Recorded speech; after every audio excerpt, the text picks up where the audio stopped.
Hello guys, welcome back to yet another session of Total Commerce by doctor Sumit. बच्चों, आज मैं आपके साथ 12th अकाउंटेंसी का एक बहुत इम्पॉर्टेंट टॉपिक लेके आया हूँ, एनालिसिस ऑफ फाइनेंशियल स्टेटमेंट्स। इसका मीनिंग हो गया कि जो भी कंपनी के फाइनेंशियल स्टेटमेंट्स होते हैं या किसी भी ऑर्गेनाइजेशन के, किसी भी एंटिटी के फाइनेंशियल स्टेटमेंट्स होते हैं, वो क्या क्या रिप्रेजेंट करते हैं। सिंपल बच्चों, फाइनेंशियल स्टेटमेंट्स में प्रॉफिट एंड लॉस अकाउंट यानी statement of profit and loss account, balance sheet, ये दो चीज़ें आती हैं, है ना। फाइनेंशियल स्टेटमेंट्स आपको बताते हैं आपकी फाइनेंशियल पोजीशन, और एनालिसिस ऑफ फाइनेंशियल स्टेटमेंट्स में जो मेन ऑब्जेक्टिव रहता है वो रहता है कि आप जो भी ऑर्गेनाइजेशन है उसका करंट और पास्ट फाइनेंशियल पोजीशन और रिजल्ट्स को चेक कर पाएँ। रिजल्ट्स ऑफ ऑपरेशंस और फाइनेंशियल पोजीशन प्रेजेंट और पास्ट दोनों की। इसके डिफरेंट टूल्स होते हैं कि फाइनेंशियल स्टेटमेंट्स को आप एनालाइज कैसे करेंगे। टूल्स मतलब कि आप किसकी हेल्प से उन स्टेटमेंट्स को कंक्लूजन ड्रॉ करेंगे, उसको कैसे पढ़ेंगे, उसको कैसे समझेंगे। उसके लिए कुछ टूल्स दिए गए हैं, उनको बोलते हैं tools of analysis of financial statements. इस वीडियो में मैं आपको सारे टूल्स और एक एक वर्ड का मीनिंग समझाऊंगा कि क्या कंपैरेटिव स्टेटमेंट होते हैं, क्या कॉमन साइज स्टेटमेंट होते हैं, ट्रेंड एनालिसिस, रेशियो एनालिसिस, और इन सब से जुड़ी बातें मैं आपको एक एक करके समझाऊंगा।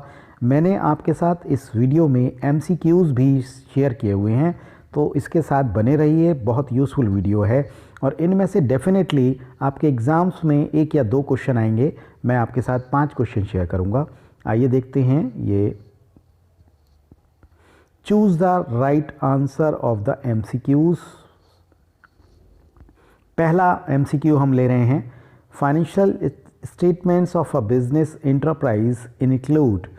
इनमें से ऑप्शन है balance sheet, statement of P&L, cash flow statement, all of the above. तो माय डियर, करेक्ट आंसर इसका होगा ऑल ऑफ द एबव, क्योंकि जो फाइनेंशियल स्टेटमेंट्स हैं उनमें बैलेंस शीट भी आती है, उनमें statement of profit and loss भी आता है और कैश फ्लो स्टेटमेंट भी कवर होता है। तो the correct answer will be D, all of the above. बढ़ते हैं सेकेंड क्वेश्चन पे। कह रहा है most commonly use tools for financial analysis are. जो सबसे ज़्यादा टूल्स यूज़ होते हैं, मैंने आपको बताया था कि इसमें हॉरिजॉन्टल एनालिसिस यानी common comparative statement, vertical analysis, common size statement, ratio analysis. तो इसका आंसर भी माय डियर डी होगा।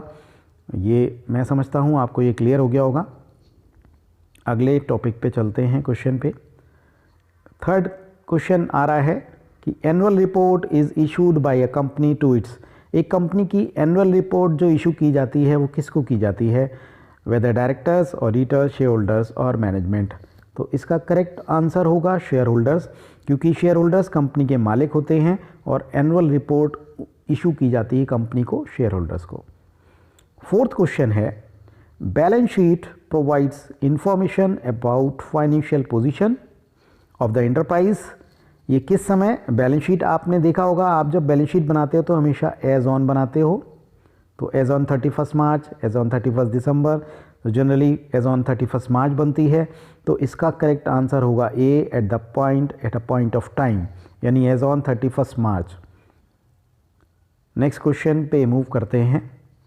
लास्ट क्वेश्चन है और उसके बाद मैं डिटेल से डिस्कस करूंगा कि what are comparative statements, common size statement.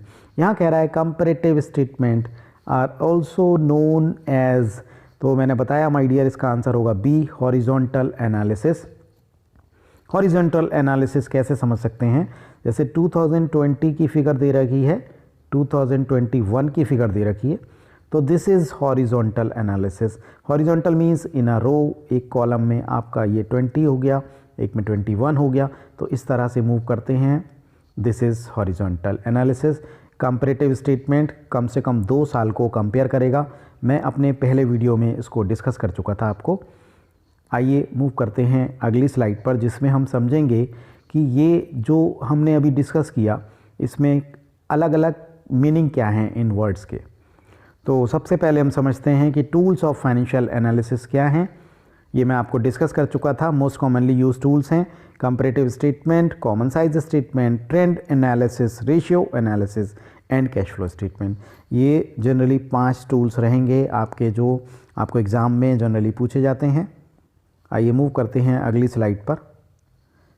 देखिए कंपैरेटिव स्टेटमेंट के बारे में आपको बता रहा था कि कंपैरेटिव स्टेटमेंट को हॉरिजॉन्टल एनालिसिस भी कहते हैं और comparative figures indicate the trend.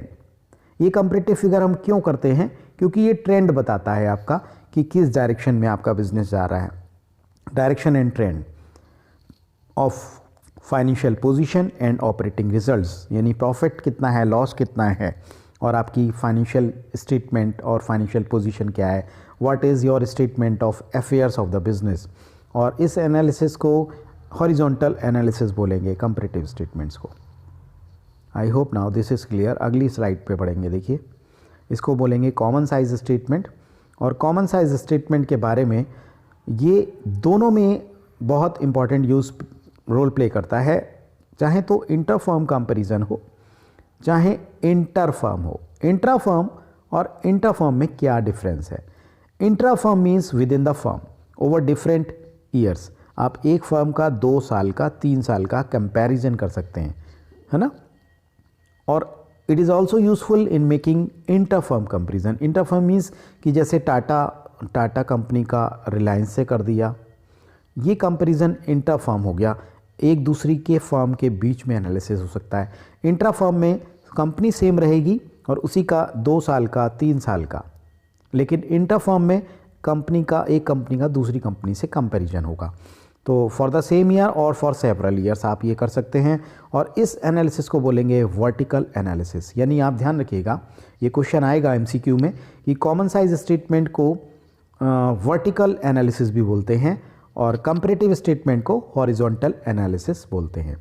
अब आपने बहुत समय दिया मुझे, आगे भी वीडियो देखते रहिएगा और एमसीक्यूज़ में आपको ये शेयर करता रहूँगा। Thanks for watching. Please like, share and subscribe Total Commerce by Dr. Sumit. Thank you so much.